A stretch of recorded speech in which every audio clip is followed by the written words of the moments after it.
I feel like there's this expectation that you have to have it all together. So that was a really big challenge. And I think that affected me more growing up like as a high school student. It's very difficult to be a perfect person. So for me, I'm actually one of the first people in my family to go to a four-year university. And with that, the anxiety grew because for many people that I'm friends with, even in my community, many of them don't go to a four-year university. And so I constantly doubted myself.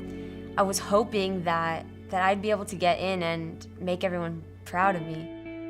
I'm from a very small town in Central California. I love it. I love my family. I love my friends back home. But growing up, I found myself time and time again that I wasn't being challenged. I was doing a lot of things, but I wasn't growing a ton in one particular thing. I didn't have a mentor in my life. I didn't have someone who was kind of guiding me along. And I was just hungry. I was hungry for a community that would say, Josh, this is where you're at, but this is where you can't be. Just for most of my life, I've always been kind of a shy person and someone that maybe doesn't have the most confidence, and coming to Point Loma was just a really challenging time in my life. My parents had separated from their marriage of 24 years, and so I was already in this season of change, and then coming to Point Loma, an even bigger change, and so there was just a lot of unknowns and trying to figure out where I fit in here. So with my dad being a pediatric anesthesiologist and with my mom being a nurse, my experiences before Point Loma were really well shaped by my parents' influence.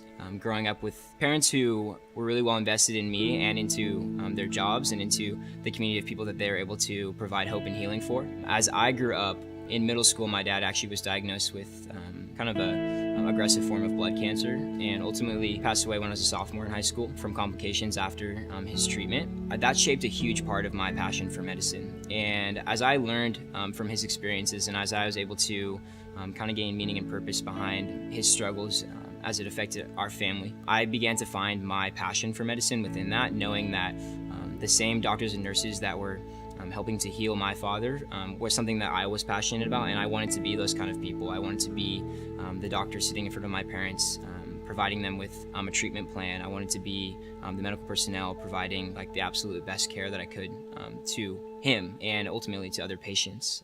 And so my parents actually graduated from Point Loma as well. And now that I've had 3 years here at the university, I think I've come to better understand in the way that this university has shaped them. An older friend of mine came to Point Loma. Whenever I would ask her about how school was going, she would always say nothing but great things about how awesome chapels were, or how friendly the people were, or how great it was to have professors that cared about you. I knew that I wanted that same experience that she had. Point Loma came to mind. I remember my sister when she was looking at schools to transfer to, and so I researched it and I saw that it was a really beautiful school. It was a Christian school, which I was interested in, and I knew that I liked caring for other people, and so I saw that they had a good nursing program.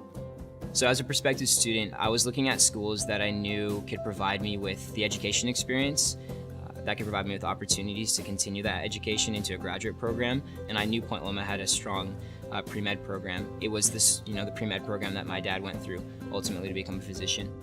I was in a choir at a junior college in the town that I grew up in, and Dr. Jackson from Point Loma was there, and he was working with our choir. I was really intrigued by his teaching style, and I was drawn to Dr. Jackson because of the passion he had for the university and for his work here.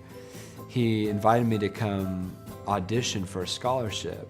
I remember the day that I stepped foot on this campus, I was just like, man, this is a beautiful campus. But that's always the first thing people say, but it's not until you immerse yourself in the campus, you start meeting the teachers, you start meeting the people, and that was when I knew. I remember walking into the room and one of the piano professors was playing a piece, waiting till I was gonna walk in the room, and it was just like inspiring. I was like, how can someone be that great? And just to know that these people who have been immersing themselves in learning and growing and excellence, and they're so great already, but they want to learn and grow and get even better. To see on their faces that they were excited of the potential of me coming to their school. And it was the first time that I felt that sense of belonging at Point Loma. It was like, this is gonna be my new family. An expectation like for myself in college was that this was going to be a place of growth, that it was going to be a place of change. I had seen these like characteristics in my parents, like this loving and selfless attitude, this ability for them to really put aside their own interests for the interests of other people. These were attributes that I believe they developed here at Point Loma, and my expectation was that I was going to be able to find those kind of things in myself. The first couple weeks at Point Loma were overwhelming. I found that the academic and the non-academic setting were a huge rush of new friendships, new experiences, learning new things, and I found specifically within my own life that I really didn't know as much as I thought I did. I began to learn a lot about this intersection of science and faith. I didn't have to separate medicine from religion, and that you could find a place to intermix your spiritual life and your professional life. Going into Point Loma, all I can think about was how many technical things I was going to learn. I didn't realize that I was going to be growing a lot as an individual too. In the beginning, it wasn't easy, to be honest. Like, I kind of still had that like longing to be home with people that knew me. But coming here was really different from anything I've ever known. I didn't know that the culture was going to cause me to become a better friend. I just felt like people really went out of their way to get to know me and to get to know my story. I didn't realize it was going to cause me to become closer to Jesus. No one cared about what I looked like or where I came from. We all had this genuine love of Christ, and I think that's what made the playing field equal. Like when we were able to talk about our past and how we've been hurt, but how God changed our lives or how our faith was tested. I felt like I couldn't share those things with people before. One of the many things I love about Point Loma is that these professors care about the students. In my Psych 101 class with Dr. Tim Hall, I found a huge importance in the relationship that I was able to develop with him as a professor. It was a class that taught psychology, and we studied brain and human interaction, but we also focused so heavily on the introspective. It was the first opportunity that I had to actually share my story. Dr. Tim Hall got to share his story with us, and he encouraged us to do the same. Tim was so genuine and so loving to all of us students. As I saw different perspectives and different experiences, I began to better understand my own perspectives and experiences. And not only in the classroom setting, but outside of the classroom setting, I was able to see the way that this class and a lot of different classes that I had been taking were shaping me. I began to better understand my own passion for medicine and how my experiences growing up had shaped that. I also think my expectations for what it looked like to become a physician drastically changed in that first month of school, knowing that you needed a really complex understanding of life in order to build upon actually taking care of a patient. Without that course, I don't think I'd have a very good understanding for this deeply rooted passion that I have for medicine. And so I'm so thankful for that opportunity to take that course with Tim. Through professors and RAs, resident directors, Point Loma started to become kind of a sanctuary from home. I just really felt like I was able to kind of step out and get more involved and really make it my home. I see in movies and shows where universities, there's hundreds of people in a classroom and they get no communication or conversation with their professors. And here at Point Loma, it's quite opposite. You have genuine relationships. I wasn't just a number. I wasn't just a small fish in a big pond. I was a student that they saw a future. They saw progress that could be made, and they pursued me just as I pursued this education. Being a freshman here on campus, I wanted to try so many different things. A few things that I signed up for were Young Life Capernaum. I signed up for homeless ministries on Wednesday nights before timeout. Because of those ministries I was involved in here at Point Loma, my mindset has been able to open up so much. And my heart has been able to grow for people in so many ways, even stepping out and taking risks in leadership opportunities. And so my sophomore year, I decided to join D groups.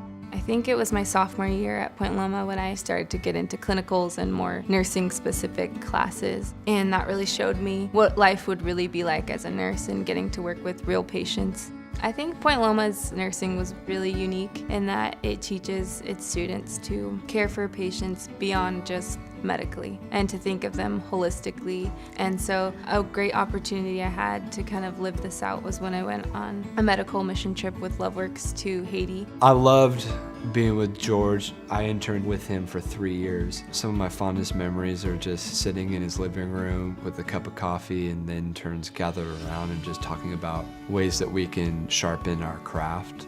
Over my time leading worship more and more, I realized it's less and less about music and more about communicating. And not only communicating, but an invitation for people to experience Jesus in a fresh way. Doing D groups was really cool because I didn't just minister to high school students like I used to, but now I got to minister to young girls that were my age or older. It was really shocking to me when one of the girls in my class, who was, I believe, like a junior at the time, she asked me if I had a D group, and I was like, oh, what? Like, you want to come to my D group? But you are someone I look up to, and that just built my confidence up. Like, I could reach people that normally I wouldn't even think I could lead. During my medical trip, this passion grew inside of me. We had this opportunity to go on a home visit for this woman who had breast cancer. We went to the house daily for the couple weeks that we were there. Honestly, the biggest thing I think we did for her was just talk to her and pray for her and be there with her, because she hadn't had that from anyone else in her life at the time. That was just a really crazy moment for me when I realized the opportunity that I would have as a nurse to care for people. I remember spending the first couple of years as a worship leader intern just being super discouraged because I could not see myself growing in that area of communicating. I've always found that singing came easy, but all the other components to worship leading, you know. I remember my senior year, and it was about halfway through, and I finally was able to see those years of hard work paying off. I found that preparing for worship sets weren't as hard anymore. I found that I enjoyed looking at scripture in a different light and looking for opportunities to communicate with my peers and to love people. I think it goes back to that place of sometimes learning is hard and sometimes it's uncomfortable, but there is a day where you get to see the benefits and the fruits of the hard work, and couldn't have done it without people pulling me along and picking me up and dusting off my back and saying, that's okay, you're gonna get them next time. It's all right, you're gonna get them next time. You know, seeing the gold in my work even when I didn't see it, because I naturally go to all the negatives. What did I do wrong? But a good teacher, a good mentor, this community, is one who says, this is the gold in you. And they pull the gold out, and then they help polish the things that need to be polished. During some really difficult academic struggles, I've seen people be physicians to me. I embarked on a pretty rigorous academic journey in the fall semester of my sophomore year. Even those first couple weeks showed me that I was going to need a lot more than just hard work and dedication. Along with what seemed like countless hours of class and lab, I found that the most life-giving experiences for me were found in the people around me. A really profound example of the people that surrounded me was chapel has always been a place for me that has represented peace and rest. It's a space that I can come with my fellow students and my friends to step outside of the classroom setting that kind of starts up a lot of the stress and anxiety in my life. I remember taking a genetics test and I didn't feel that great about it. I kind of felt this like lingering sense of failure. And I walked into that place as we began worship. I was like surrounded by like 4 or 5 of my closest friends. They didn't know I had taken the exam, but they just overwhelmed me with like love and compassion. They just provided this huge sense of peace. That's what I needed that night after feeling these fears and anxieties of failure. Knowing that I really just needed people around me, it made me feel a lot more than just my grades. And I think without those people that continued to walk out life with me, I don't think I would have necessarily even passed those courses, and I think I would have kind of burned out. I don't think I would have had the same passion for science and for medicine that I do today. I feel like you enter into Point Loma with so many unknowns. You're in a new place. You don't know what it's going to be like. But then I remember the last chapel or graduation, and I look around and I see so many people devastated that it's coming to an end. I feel like that's a good indication that it's a special community. It's a special time in your life. I received teaching and mentorship and just genuine love. I was constantly being put in this position of striving for excellence in everything that I do, and to do it out of a posture of faithfulness. I think it's really neat when you can leave college and be proud of that season, but then also be grateful for what that season set you up for. I know that I still have a bit more time here at Point Loma, but while I'm here, I'm so excited to just keep pouring into young girls' lives. I want to be able to encourage them to say, yes, go, take that risk, and do something that's never been done before. This university, both in and outside the classroom, has allowed me to better understand about what it means to be a physician, what it means to be a caregiver. And so I have that opportunity each and every day to serve the people around me.